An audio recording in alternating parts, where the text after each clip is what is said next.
tea time. Yeah. We are your demonic children. I'm Vanessa. I'm Ash. And I'm Maddy. So today we're going to be talking about... What are we talking about again? The high school one.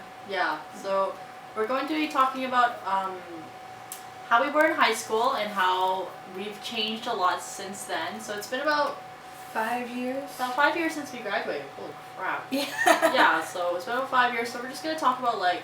It's been 4 years for me, guys. Thanks. Right. Right. So I guess we're going to talk about like how we've changed as people, and also I guess how our relationship and our friendships have changed since graduating from high school from then till now. So. Yeah, I suppose, yeah. Yeah. Okay, well, first off, excuse me, I made a lot of movies back in high school, and I still make a lot of movies now. I'm really passionate about filmmaking, and I'm coming out with a blog in November, just so you know, a separate blog from Shameless advertising. Watch it. Check it out. Yeah, so I created a lot of movies in high school, and these films had a lot of my opinions on how I viewed things back in high school. So one example is I made this film with Ashley here called Slipping Through the Cracks, and it's about this guy who struggles with himself and drugs. Now the way we portrayed it was just so bad. It's very narrow-minded. Extremely narrow-minded. narrow-minded. Yeah, it was just so like, first off, the guy when he like does heroin, it's like a bag of flour. It's clearly a bag of flour. And it's like a giant amount of crack.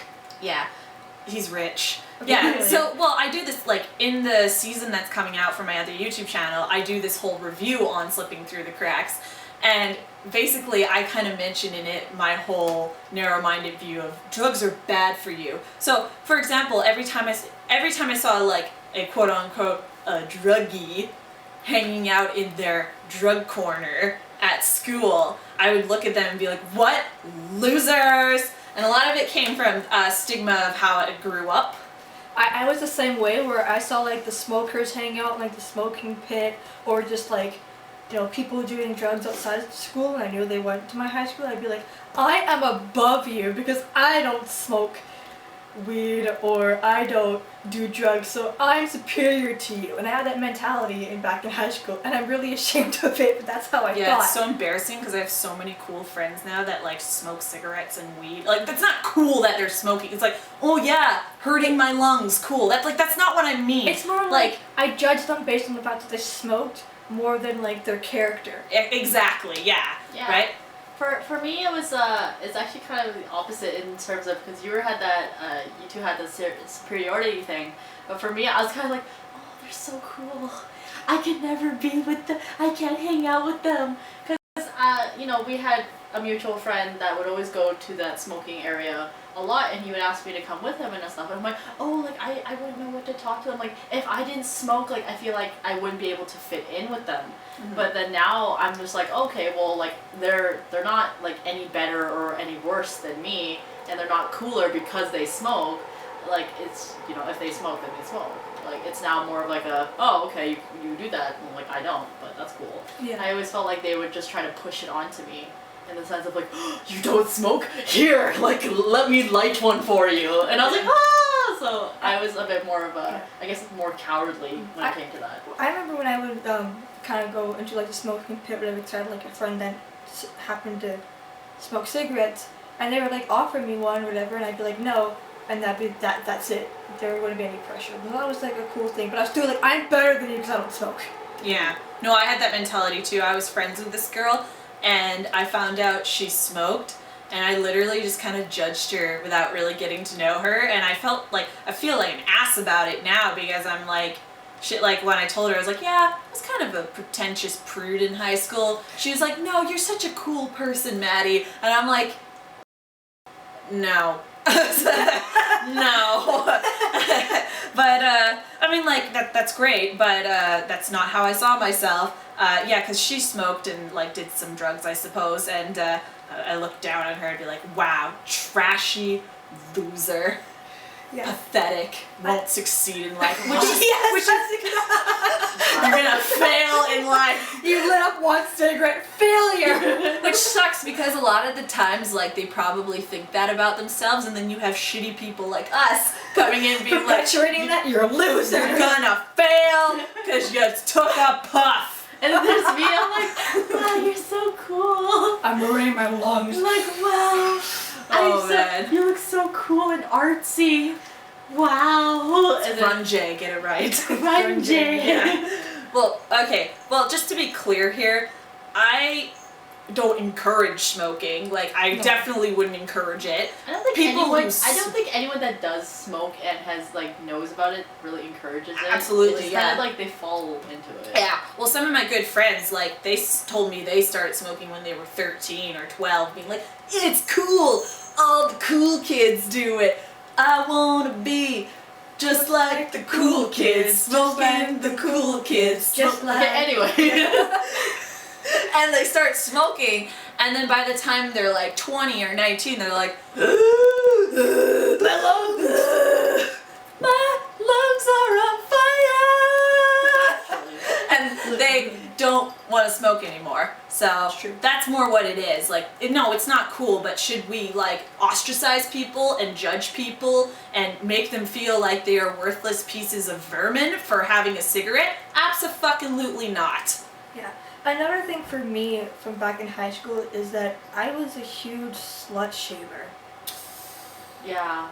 Like, I was like a huge, like, I would see like girls at our school, you know, rocking like the tube tops and stuff like that, or just like hearing about like them having sex and that, and I'd be like, ugh, it's so wrong. Yeah. It's so lewd. See, the weird thing for me was I hung out with a group of like friends who were super prudish. So if I mentioned anything sexual, like I was a virgin all throughout high school. Like I had a sexual side, but I didn't have sex until after high school. And see, that's the thing is like people assume just because I was a little more open sexually, like about my sexuality, that they were You're like a whore. They were like, Maddy, a slut. Easy. She talks about sex too openly. Yeah, and I'm just like, girls, chill. Remember, straight man, get the fuck out. So, yeah. It was for me, yeah, it was definitely a very mixture of like, ugh, like what are you wearing? You're showing off your body like that? And it's really bad because not just slut shaming for me, it was also like I contributed to that sort of rape culture and the fact of like if you dress like that, you're asking for it. Yeah, me too. And yeah, and that's obviously like very wrong to think of that, and the effect of it was a mixture of like I shamed them for it, but yet I did the double standard of like I wanted to also be a part of that. Because I was like, oh man, like no one invites me to parties, and I want to go party, and I want to do this. Like once I'm out of, once I graduate, like I'm gonna go do those things. But like it wasn't acceptable until that point, and that's where I was like, it was sort of this huge kind of ageist thing as well, where I'm like, oh, yeah. you're not the right age to do that stuff. That's gross. But like me, I was craving to hit this sort of like apparently like coming of age. Legitimate age. Yeah. When you hit 18, join the porn industry. Yeah. But like yeah, I was very similar with that, with the slut shaming thing, and like I had a lot of these internal double standards of like you shouldn't do that, but I want to do that. Yeah. Yeah. And yeah, I was very hypocritical in that sense as well. Makes sense, I definitely perpetuated the whole like that rape culture of like judging a woman like you can't dress like that and not be asking for it, and but now I know that like that's obviously wrong, and Yeah, of That's course. Yeah. women get raped and stuff like that because they have less of a worth. That's an indoctrinated misogyny when Totally. the whole girl's asking for it. It's like it's the girl's fault she was sexually violated. The man can also just not rape. Yeah. But that's also a lot of things that we came to understand, like Later on in life. yeah, after we graduated and just like being exposed to a lot of different life experience outside of high school, rather than just be like, oh, like lunchtime, go to PE, like Yeah. social And studies. I feel like for myself, whatever, when back when I was in high school, I didn't have that mentality of like I will sit down and listen to someone who has the opposite opinion of me.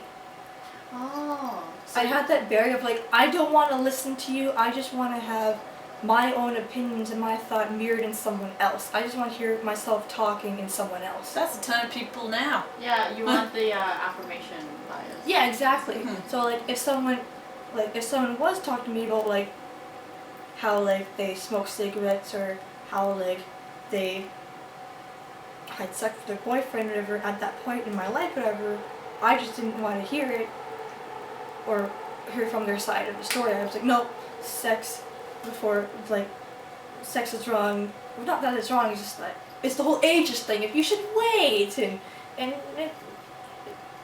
whatever. Yeah. It was a mixture for me of being like, yeah, you need to find that age and like, you need to find like the one. Yeah. It was a strange mixture for me because I wasn't a believer of the whole like you should wait till marriage to have sex. Like, Yeah. but I was also like you should wait until like it's a very special person before you have sex. Like it can't just be anyone. But like that was where it was a weird like I had a lot of backwards like cycling like hypocrisy viewpoints. For myself, I feel like I judged girls more if they had like multiple sex partners in high school. Ah. Yeah. Because then I was like, you're like a mega slut. You're so easy. Ugh. Ugh. Like now I'm going out of that, and I don't think about that in that aspect anymore. Now I think of it more in the terms of like body autonomy and sex positivity, and that like sex is a consensual two-person thing, and if one want to have sex, want partners, that's okay. That's Yeah. fine, and that it's, and I'm slowly learning about how women are simultaneously seen as sexual objects, but also like suppressed and looked down upon for having a sex drive. Yeah. Ah.